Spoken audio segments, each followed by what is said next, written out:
Ipinagdiriwang ngayong linggo ang dakilang kapistahan ng banal na Santatlo. Sa araw na ito, nagbibigay puri tayo sa Ama, Anak at Espiritu Santo na siyang punot dulo ng ating buhay.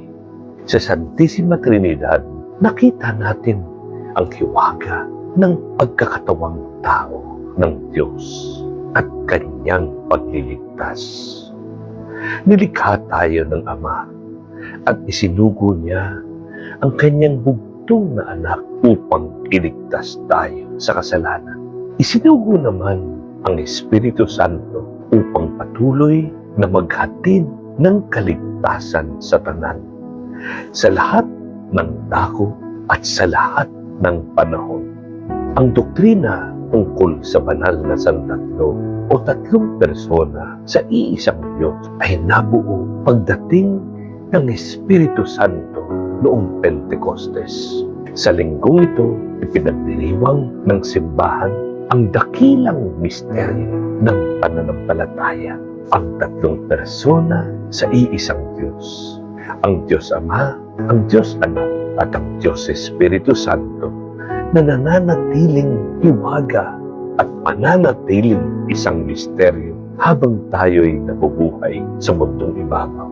Sapagkat sa langit lamang natin lubusang maiintindihan ang katotohanang ipinahayag mismo ng Panginoon sa Ebanghelyo ngayong linggo.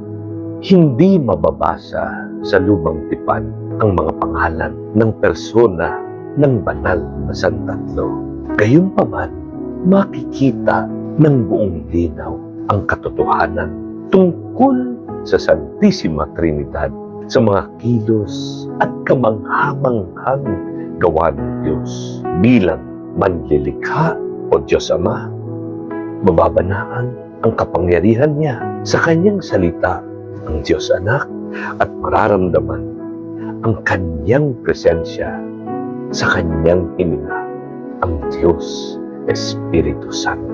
Sa tradisyon ng simbahan, kinikilala ang Ama bilang tagapaglikha, ang Anak bilang manunubos, at ang Banal na Espiritu bilang tagapagpamanal.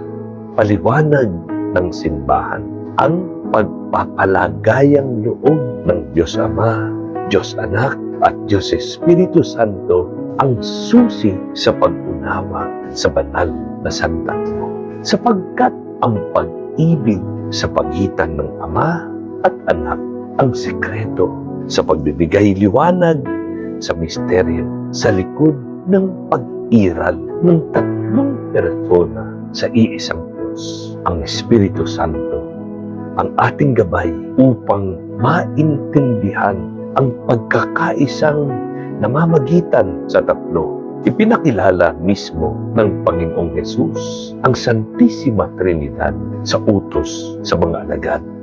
Binyagan ninyo sila sa ngalan ng Ama at ng Anak at ng Espiritu Santo. Malinaw ang pagpapakilala ni Jesus sa banal na Santatlo na siya ang anak na sugo ng Ama at idinagdag na malaunan ay isusugo ng anak mula sa Ama, ang Espiritu Santo na magsisilbing patnubay na maghahayag ng buong katotohanan. Sa mga tuwid, hindi ninuman may kakaila na may tatlong persona, Ama, Anak at Espiritu Santo, subalit iisang Diyos pa rin na ating dinarakila at sinasamba.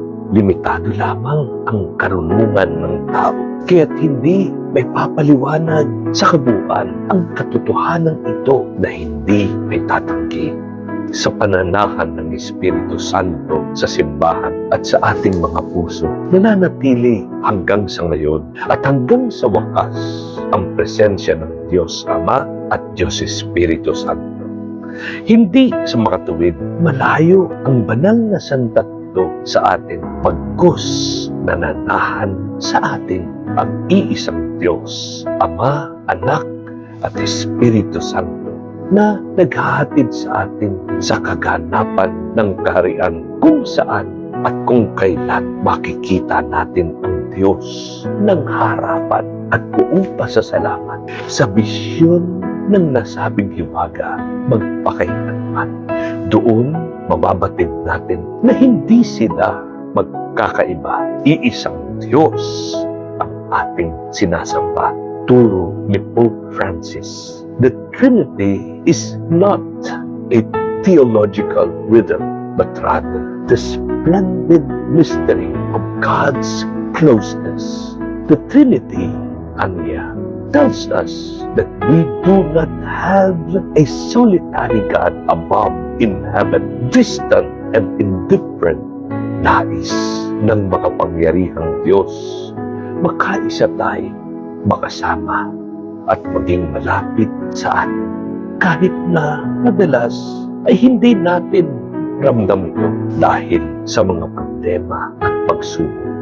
Nagsisilbing hamon ang mga kabiguan at kasipayuan ng buhay upang manatili tayong nananalig at umaasa.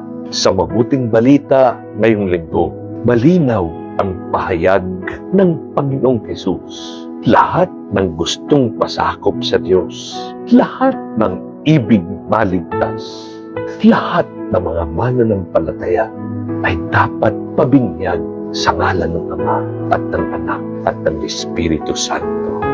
Sa simula at katapusan ng ating buhay at sa bawat panalangin bilang mga Kristiyano, pinabanggit at pinararangalan natin ang banal na Santatlo. Iisang Diyos ang ating tinarakila at sinasamba. Taglay ang tatak o senyal ng misteryong ipinagbubunyi sa ating puso hanggang sa wakas ng ating buhay. God bless you.